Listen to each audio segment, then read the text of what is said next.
कहानी का नाम है मन का संगीत। ये कहानी है बनारस के घाट किनारे रहने वाले एक बूढ़े शास्त्रीय संगीतकार पंडित राधेश्याम और एक अनाथ बच्ची गौरी की, जो बोल नहीं सकती। तो चलिए कहानी शुरू करते हैं। बनारस के 80 घाट पर शाम की आरती ख़त्म हो चुकी थी। धीरे धीरे लोगों की भीड़ कम हो रही थी और दियों की रोशनी गंगा की लहरों पर तैर रही थी। घाट की सीढ़ियों के सबसे ऊपर एक पुराना छोटा सा घर था। उस घर के बरामदे में 68 साल के पंडित राधेश्याम बैठे थे। उनके हाथों में एक पुरानी सारंगी थी। पंडित जी अपने ज़माने के बहुत बड़े संगीतकार थे। जब वो सारंगी बजाते थे तो घाट पर बैठे लोग अपनी सुध बुध खो बैठते थे। लेकिन समय अब बदल चुका था। आज के दौर में लोगों के पास इस पुरानी सारंगी को सुनने का समय नहीं था। सब अपने अपने मोबाइल और नए गानों में खोए थे। राधे श्याम जी इस घर में एकदम अकेले रहते थे। उनकी पत्नी का सालों पहले स्वर्गवास हो चुका था। उनका एक बेटा था जो शहर जाकर पैसे कमाने की होड़ में ऐसा अंधा हुआ कि अपने बूढ़े पिता को ही भूल गया। राधे श्याम जी के पास अब बस दो ही चीज़ें बची थीं, उनकी अकेलेपन की ज़िंदगी और उनकी ये प्यारी सारंगी। उन्होंने एक ठंडी सांस ली और बुदबुदाए, सब छोड़कर चले गए इस संगीत की तरह। अब इस बूढ़े की आवाज़ सुनने वाला कोई नहीं बचा। उन्होंने जैसे ही सारंगी के तारों पर अपनी उंगलियां घुमाई, एक बहुत ही उदास और रोती हुई धुन हवा में गूंज उठी। वो धुन इतनी दर्द भरी थी कि रात का सन्नाटा और गहरा हो गया।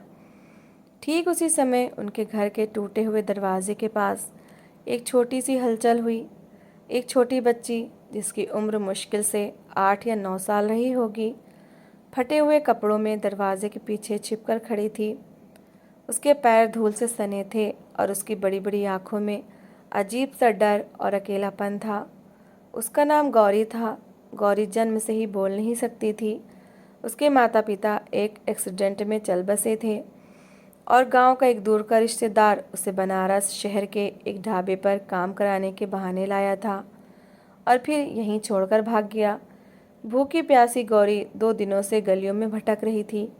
तभी भटकते भटकते उसके कानों में पंडित जी की सारंगी की आवाज़ पड़ी।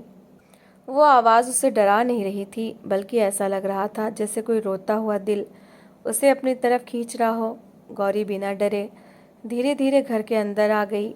कमरे के दरवाजे पर आकर वो रुक गई। उसने देखा कि एक बूढ़े दादाजी आंखें बंद किए रोते हुए सारंगी बजा रहे हैं। गौरी चुपचाप वहीं ज़मीन पर बैठ गई और पैर समेटकर उन्हें देखने लगी। पंडित जी ने जब अपनी धुन ख़त्म की और आंखें खोलीं तो सामने एक छोटी बच्ची को बैठा पाया। कौन हो तुम बेटा? इतनी रात में यहाँ क्या कर रही हो? पंडित जी ने चश्मा ठीक करते हुए पूछा। गौरी डर के मारे थोड़ा पीछे हटी। उसने अपनी उंगली अपने होठों पर रखी और धीरे से ना में सिर हिला दिया। वो कुछ नहीं बोली। पंडित जी सब समझ गए। उन्होंने ध्यान से देखा कि बच्ची के चेहरे पर भूख और थकान साफ दिख रही थी। उनका कड़क स्वभाव तुरंत पिघल गया। वो अंदर गए और एक थाली में थोड़ी सी पूड़ी और आलू की सब्ज़ी लेकर आए, जो उन्होंने अपने लिए बनाई थी। उन्होंने थाली गौरी के आगे रख दी। गौरी ने पहले पंडित जी को देखा, फिर खाने को। उसने बिना देर किए जल्दी जल्दी खाना शुरू कर दिया, जैसे उसने कई दिनों से कुछ न खाया हो। खाना खाते खाते उसकी आंखों से आंसू टपक कर थाली में गिर रहे थे। पंडित जी दूर बैठकर उसे देखते रहे। उन्होंने महसूस किया कि इस बच्ची की खामोशी में भी एक बहुत बड़ा दर्द छिपा है। उन्होंने अपनी सारंगी उठाई और इस बार एक बहुत ही शांत और प्यार भरी धुन बजानी शुरू कर दी, जैसे कोई माँ अपने बच्चे को लोरी सुना रही हो। अद्भुत बात यह हुई कि संगीत सुनते ही गौरी के रोते हुए चेहरे पर एक प्यारी सी मुस्कान आ गई। उसने खाना रोककर अपने छोटे छोटे हाथों से ताली बजाई। पंडित जी के चेहरे पर सालों बाद एक सच्ची मुस्कान आई। उन्होंने कहा, दुनिया कहती है कि संगीत कानों से सुना जाता है, पर तुम तो इसे अपने मन से सुन रही हो बेटी। दिन बीतने लगे। गौरी अब उसी घर का हिस्सा बन चुकी थी। पंडित जी ने उसे अपने पास ही रख लिया था। आस पड़ोस के लोग कहते, पंडित जी इस बुढ़ापे में इस गूंगी लड़की की जिम्मेदारी क्यों ले रहे हैं? लेकिन पंडित जी किसी की नहीं सुनते थे। गौरी बोल नहीं सकती थी और पंडित जी भी ज़्यादा बात नहीं करते थे, लेकिन दोनों के बीच एक अनोखा रिश्ता बन गया था, संगीत और इशारों का रिश्ता। जब गौरी को भूख लगती, वो रसोई के बर्तनों को हल्के से बजा देती। जब पंडित जी उदास होकर बैठते, गौरी उनकी सारंगी उठाकर उनके हाथों में थमा देती। धीरे धीरे पंडित जी ने गौरी को सारंगी पकड़ना और उसके सुर सिखाना शुरू किया। वो ये देखकर हैरान रह गए कि जो बच्ची अपनी ज़बान से एक शब्द नहीं बोल पाती थी, उसकी उंगलियां सारंगी के तारों पर इतनी जादू की तरह चलती थीं कि जैसे वो संगीत के ज़रिए अपने दिल की हर बात कह रही हो। जब वो बजाती तो ऐसा लगता जैसे सारंगी रो रही हो या हंस रही हो। एक रात पंडित जी की तबीयत अचानक बहुत ज़्यादा बिगड़ गई। उन्हें बहुत तेज़ बुखार था और वो बिस्तर से उठ भी नहीं पा रहे थे। घर में कोई दवा नहीं थी। गौरी बुरी तरह घबरा गई। उसने पंडित जी का हाथ पकड़ा जो आग की तरह तप रहा था। गौरी मदद के लिए बाहर भागी। वो गली के लोगों को बुलाना चाहती थी, लेकिन उसकी ज़ुबान से सिर्फ आ ऊ की आवाज़ें निकल रही थीं। रात के समय लोग उसे देखकर आगे बढ़ जा रहे थे। कोई उसकी बात समझने को तैयार नहीं था। हार मानकर गौरी रोते हुए घर लौटी। उसने पंडित जी को बेहोश देखा। उसने कुछ सोचा, कोने में रखी सारंगी उठाई और घर के बाहर 80 घाट की सीढ़ियों पर जाकर बैठ गई। रात के करीब 12 बज रहे थे। 80 घाट पर सन्नाटा पसरा हुआ था। सिर्फ गंगा की लहरों की आवाज़ आ रही थी या फिर दूर कहीं कुत्तों के भौंकने की। गौरी घाट की सीढ़ियों पर अकेली बैठी थी। उसकी आंखों से आंसू बहकर सीधे सारंगी की लकड़ी के बक्से पर गिर रहे थे। उसके दिमाग में सिर्फ एक ही बात चल रही थी, पंडित जी को बचाना है। उसने पहली बार सारंगी को इतने ज़ोर से अपने सीने से लगाया। उसने अपनी आंखें बंद की, पंडित जी का चेहरा याद किया और गज़ को तारों पर खींच दिया। पहली ही तान जो निकली वो इतनी तीखी और दर्द भरी थी कि रात की खामोशी चीरती हुई दूर तक गई। गौरी ने कभी इतनी शिद्दत से सारंगी नहीं बजाई थी। आज वो सिर्फ संगीत नहीं बजा रही थी, आज वो रो रही थी, चिल्ला रही थी और गंगा मैया से अपने दादाजी की ज़िंदगी की भीख मांग रही थी। उसकी उंगलियां तारों पर इतनी तेज़ी से घूम रही थीं जैसे कोई अनुभवी कलाकार हो। तभी घाट के किनारे बनी झोपड़ियों और नाव पर सो रहे मल्लाहों की आंखें खुलने लगीं। ये इस वक्त कौन सारंगी बजा रहा है भाई? इस आवाज़ में इतना रोना क्यों है? एक बूढ़े मल्लाह ने अपनी चादर हटाते हुए कहा। धीरे धीरे एक एक करके लोग उस आवाज़ का पीछा करते हुए 80 घाट की सीढ़ियों की तरफ बढ़ने लगे। जो कोई भी उस धुन को सुनता, उसके पैर वहीं थम जाते। उस संगीत में एक ऐसा जादू था कि सुनने वालों की आंखों में बिना वजह आंसू आ रहे थे। 5 मिनट के अंदर वहाँ 30-40 लोगों की भीड़ इकट्ठा हो गई। सबने देखा कि एक छोटी सी बच्ची आंखें बंद किए पूरी ताकत से सारंगी बजा रही है और रोए जा रही है। भीड़ में से पड़ोस के रामू काका आगे आए। उन्होंने गौरी को पहचान लिया। अरे, ये तो पंडित जी की गौरी है। बेटा, क्या हुआ कि तुम इस वक्त यहाँ क्यों बजा रही हो? गौरी ने सारंगी रोकी। संगीत बंद होते ही जैसे लोगों का सम्मोहन टूटा। गौरी ने रोते हुए हाथ के इशारे से अपने घर की तरफ इशारा किया और फिर अपने गले पर हाथ रखकर सोने का नाटक किया, यानी कोई बहुत बीमार है। रामू काका तुरंत समझ गए, पंडित जी की तबीयत खराब है। सब लोग दौड़कर पंडित जी के घर के अंदर घुसे। अंदर पंडित जी बिस्तर पर पड़े थे। उनका पूरा शरीर बुखार से तप रहा था और वो बेहोश थे। भीड़ में से एक युवक तुरंत अपनी मोटरसाइकिल उठाकर डॉक्टर बाबू को लेने भागा। बाकी लोगों ने पंडित जी के सिर पर ठंडे पानी की पट्टियाँ रखनी शुरू की।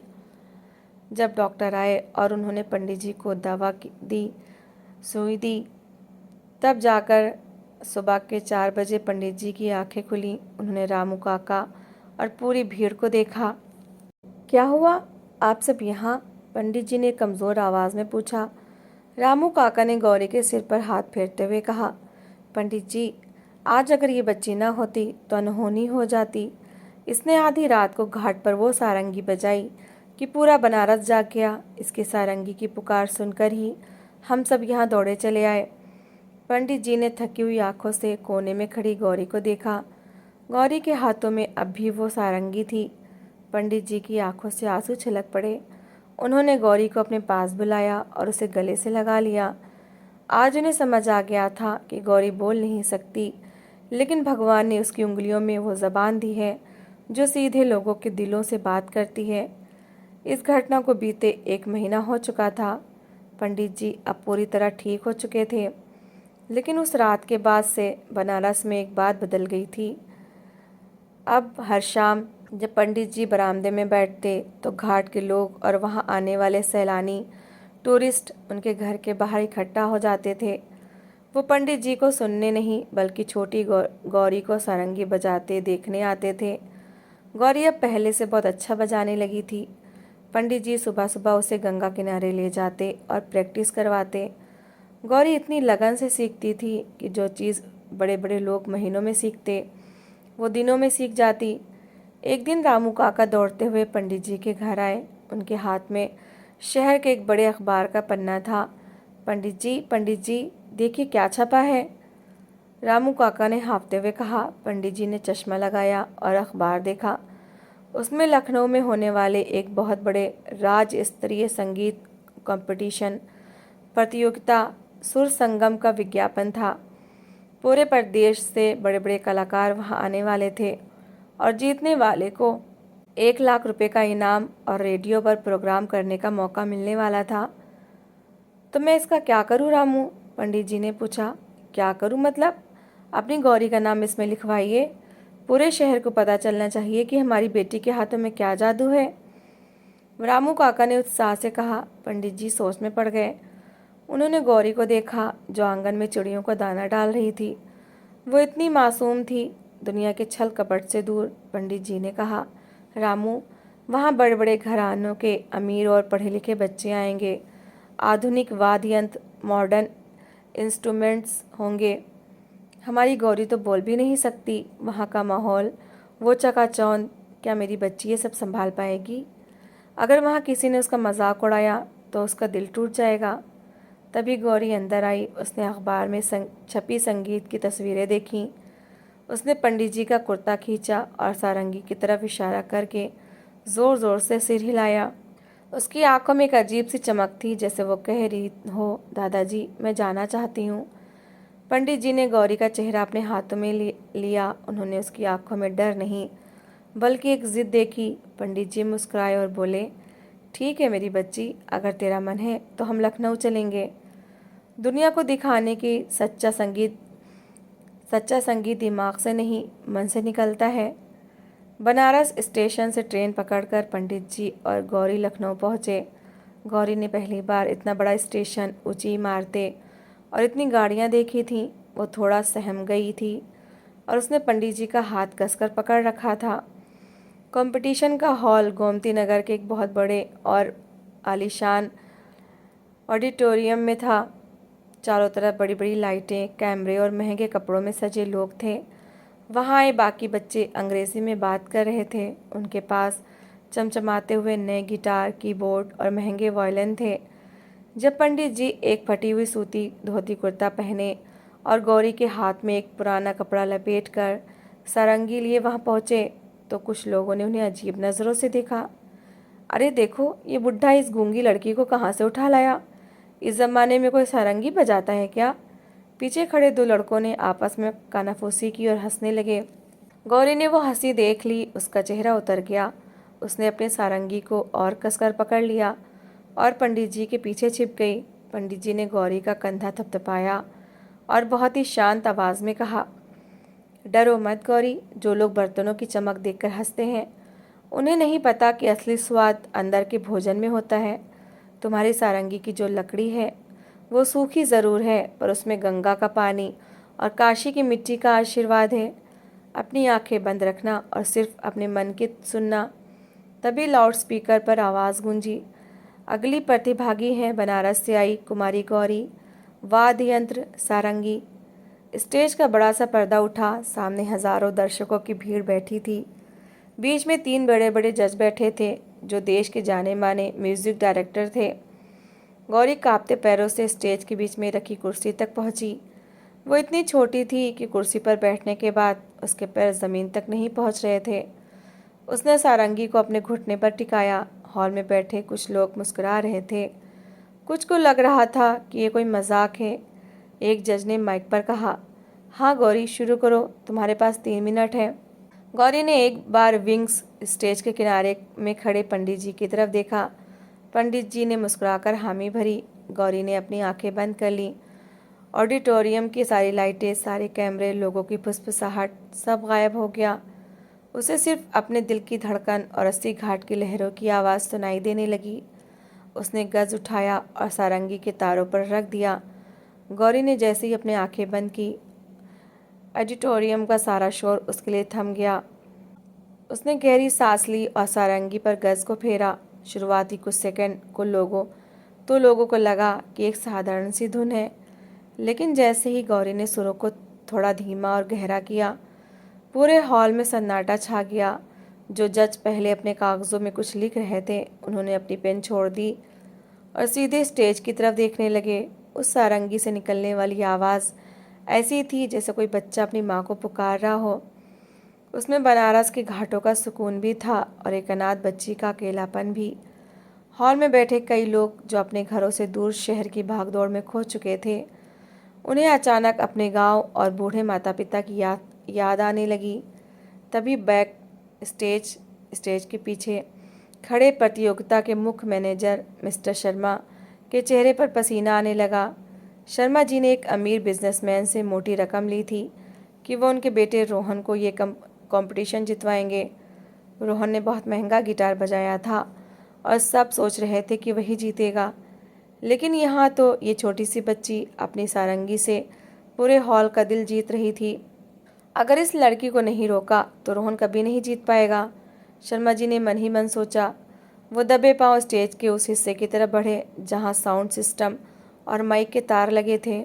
जब गौरी अपनी धुन के सबसे खूबसूरत मोड़ पर थी, शर्मा जी ने जानबूझकर गौरी के सामने रखे मुख्य माइक का वॉल्यूम धीरे से बिल्कुल बंद कर दिया और लाइटमैन को इशारा करके स्टेज की कुछ लाइटें बंद करवा दी। अचानक हॉल में सारंगी की आवाज़ आनी बंद हो गई। दर्शकों में कानाफूसी शुरू हो गई। क्या हुआ? आवाज़ क्यों रुक गई? गौरी ने अपनी आंखें खोलीं। उसने देखा कि सामने का माइक बंद है और लोग आपस में बातें कर रहे हैं। वो समझ गई कि कुछ गड़बड़ है। विंग्स में खड़े पंडित जी भी परेशान हो गए। उन्होंने मैनेजर से कहा, बाबूजी माइक चेक करिए, मेरी बच्ची का हौसला टूट जाएगा। लेकिन मैनेजर ने अनसुना कर दिया और कहा, तकनीकी खराबी है, हम कुछ नहीं कर सकते, लड़की का टाइम ख़त्म हो रहा है। गौरी स्टेज पर अकेली खड़ी थी। जजों ने घड़ी देखी, सिर्फ 1 मिनट बचा था। रोहन के पिता दूर बैठे मुस्कुरा रहे थे। पंडित जी ने दूर से ही गौरी की तरफ देखा और अपने दिल पर हाथ रखकर इशारा किया, जिसका मतलब था, माई की चिंता मत कर बेटी, अपनी पूरी ताकत से बजा। तेरी आवाज़ लोगों के कानों तक नहीं, उनकी रूह तक जानी चाहिए। गौरी ने पंडित जी का इशारा समझा। उसकी आंखों में अब आंसू नहीं, बल्कि एक जिद थी। उसने माइक को पीछे धकेला। वो अपनी कुर्सी से उठी और स्टेज के बिल्कुल आगे वाले हिस्से पर आकर खड़ी हो गई, जहाँ जज बैठे थे। उसने इस बार सारंगी को और ज़ोर से पकड़ा और अपनी पूरी ताकत से गज को तारों पर चलाया। बिना माइक के भी उस शांत हॉल में सारंगी की वो तेज़ और गूंजती हुई तान ऐसी निकली कि पहले ही कतार में बैठे जज चौंक गए। गौरी ने अपनी उंगलियों को इतनी तेज़ी से चलाया कि सारंगी से झंकार पैदा होने लगी। ये बनारस की गंगा आरती की धुन थी। बिना बिजली और बिना माइक के भी उसकी सारंगी की आवाज़ पूरे ऑडिटोरियम के कोने कोने तक गूंज रही उठी।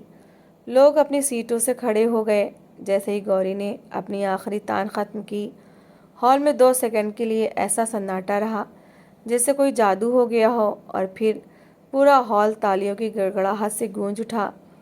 तीनों जज अपनी सीटों पे से खड़े हो गए और उन्होंने गौरी के लिए खड़े होकर तालियां बजाई। Standing ovation.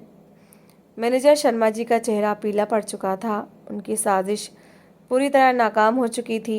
मुख्य जज, जो देश के बहुत बड़े संगीतकार थे, उन्होंने माइक हाथ में लिया और कहा, आज तक मैंने हज़ारों कलाकारों को सुना है जिनके पास लाखों के इंस्ट्रूमेंट्स थे, लेकिन आज इस बच्ची ने साबित कर दिया कि संगीत साजो सामान से नहीं, आत्मा से निकलता है। जब माइक बंद हुआ तो मुझे लगा कि कहानी ख़त्म हो गई, लेकिन इस बच्ची ने बिना माइक के जो जादू बिखेरा है, उसने हमारे दिल को छू लिया। उन्होंने मंच पर पंडित राधेश्याम जी को भी बुलाया। जज ने घोषणा की, इस साल के सुर संगम की विजेता और 1 लाख रुपए के नगद इनाम की हकदार होती है बनारस की गौरी। पूरा हॉल फिर से तालियों से गूंज उठा। गौरी को जब ट्रॉफी दी गई तो उसने उसे अपने दोनों हाथों से पकड़ा और सीधे दौड़ती हुई पंडित जी के पास गई। उसने वो ट्रॉफी पंडित जी के पैरों में रख दी और उनके गले से लग गई। पंडित जी की आंखों से आज जो आंसू बह रहे थे वो खुशी के थे। उन्होंने गौरी के सिर को चूमा और कहा, आज तूने अपनी इस बूढ़े दादा की सारंगी को अमर कर दिया बेटा। रोहन के पिता और मैनेजर शर्मा चुपचाप पीछे के दरवाजे से निकल गए। लखनऊ से जीतकर जब पंडित जी और गौरी वापस बनारस स्टेशन पहुंचे तो वहां का दृश्य देखने लायक था। रामू काका और 80 घाट के दर्जनों मल्लाह मालाएं और ढोल नगाड़े लेकर स्टेशन पर खड़े थे। जैसे ही गौरी ट्रेन से उतरी, लोगों ने उसे कंधों पर उठा लिया। पूरे घाट को दियों से सजाया गया था, जैसे उस दिन दिवाली हो। अब गौरी सिर्फ एक अनाथ बच्ची नहीं थी, वो पूरे बनारस की लाडली बन चुकी थी। उसी नाम के पैसों से पंडित जी ने अपने घर की मरम्मत करवाई और गौरी की पढ़ाई का इंतज़ाम किया। लेकिन सबसे बड़ी बात ये हुई कि उस कंपटीशन के बाद शहर के कई बड़े बच्चे पंडित जी के पास सारंगी सीखने आने लगे। जो सारंगी कभी गुमनामी के अंधेरे में खो रही थी, आज उसे सीखने के लिए लोगों की लाइन लगी थी। शाम का समय था, गंगा की आरती ख़त्म हो चुकी थी। पंडित जी अपने बरामदे में आराम कुर्सी पर बैठे थे। सामने गौरी बैठी थी और उसके साथ 4-5 छोटे बच्चे भी अपने हाथों में छोटी सारंगी लिए बैठे थे। गौरी बच्चों को इशारों में समझा रही थी और फिर सारंगी पर एक सुर बजाकर दिखाती। बच्चे उसे देखकर सीख रहे थे। पंडित जी ने अपनी चाय का कुल्हड़ मेज़ पर रखा, गंगा मैया की तरफ हाथ जोड़े और मुस्कुराकर गौरी को देखने लगे। अब उस पुराने घर में कोई उदासी नहीं थी, कोई सन्नाटा नहीं था। गौरी की खामोशी ने उस घर को एक ऐसे संगीत से भर दिया था जिसकी गूंज कभी ख़त्म नहीं होने वाली थी। तो दोस्तों, इस कहानी को लेकर आपकी क्या राय है, कमेंट बॉक्स में ज़रूर बताएं। और अगर आपको हमारी आज की कहानी अच्छी लगी हो तो प्लीज़ लाइक ज़रूर करें। अगर आपने अभी तक हमारे चैनल को सब्सक्राइब नहीं किया तो ज़रूर कर लीजिए। तो मिलते हैं ऐसी ही एक और मोटिवेशनल कहानी के साथ। Thanks for watching.